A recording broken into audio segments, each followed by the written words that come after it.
पंजाब की एक महिला ड्रग इंस्पेक्टर को अपनी ड्यूटी ईमानदारी से निभाने पर जान गंवानी पड़ी। मामला पंजाब के खरड़ कस्बे का है। ड्रग इंस्पेक्टर नेहा शौरी वहां तैनात थी और रोपड़ ज़िले में लाइसेंस का काम संभालती थी। लेकिन वहीं पे एक ऐसा घटना हो गया कि पूरे देश को झिझोर के रख दिया।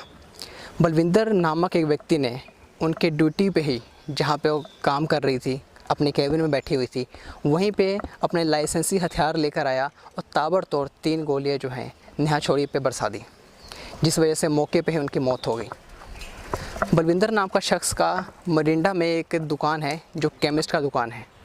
सूत्रों से जो जानकारी मिल रही है कि बलविंदर का एक शॉप पे 2009 के समय पे, उनके शॉप पे जब यहाँ पे नेहा शौरी थी और जब दौरा किया था तो वहाँ पे कुछ नशीली पदार्थ, कुछ ड्रग्स मिले थे, जिसके वजह से उसके शॉप को, उसके दुकान को बंद कर दिया गया था, उसके लाइसेंस को रद्द कर दिया गया था।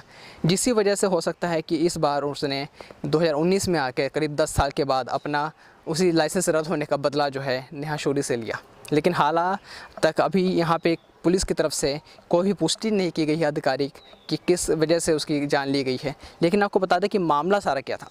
इस समय था करीब 11:40 का सुबह का, जिस समय पे नेहा शौरी अपने कैबिन में बैठी हुई थी, अपने ड्यूटी को, अपने फ़र्ज़ को निभा रही थी। तभी अचानक वहीं पे बलविंदर नाम का जो व्यक्ति था वो अपने लाइसेंसी हथियार के साथ वहाँ पहुँचा, उनके कैबिन में पहुँचा और होली की बधाई देने की बात कही। जैसे ही होली की बधाई की बात हुई, उसी समय ही उसने अपने हथियार को निकाला और लगातार 3 गोलियाँ जो हैं नेहा शौरी के सीने पर बरसा दी, जिस वजह से वो वहीं पर उसकी मौत हो गई। इसके बाद जब बलविंदर वहाँ से भागने की कोशिश की तो वहाँ पे मौजूद तमाम जितने भी स्टाफ थे उन्होंने उसको घेर लिया। बलविंदर ने काफ़ी कोशिश की अपने आप को बचाने की, उसने हथियार भी दिखाए, लेकिन जब नाकाम साबित हुआ उसके बाद उसने अपने आप के ये वहीं पे अपने माथे पे गोली मार के अपनी जान ले ली।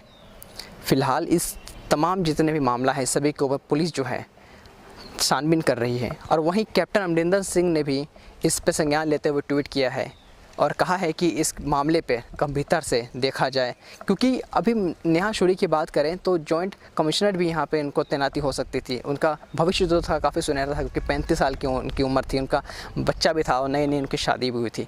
ऐसे में अगर ईमानदारी से कोई काम करता है तो उसको गोलियों से भून दिया जाता है। किस तरीके से लापरवाही, क्योंकि लापरवाही इसलिए भी बताई जा रही है क्योंकि वहाँ पे कोई भी हथियार लेके किस तरीके से उसे कैबिन में चला गया, ये भी प्रशासन की लापरवाही सामने आ रही है। फ़िलहाल मामले की जांच की जा रही है। और ये पीछे घर जो मैंने आपको अभी दिखाया, ये पंचकुला का उनका घर है जहाँ पे नेहा शौरी रहती थी।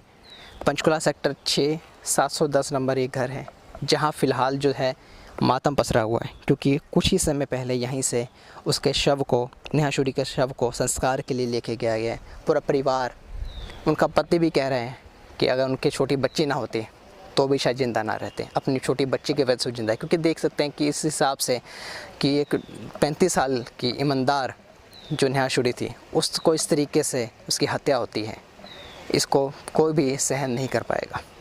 कैमरामैन सूरज के साथ प्रिंस मिश्रा, टक्कर टुडे, पंचकुला।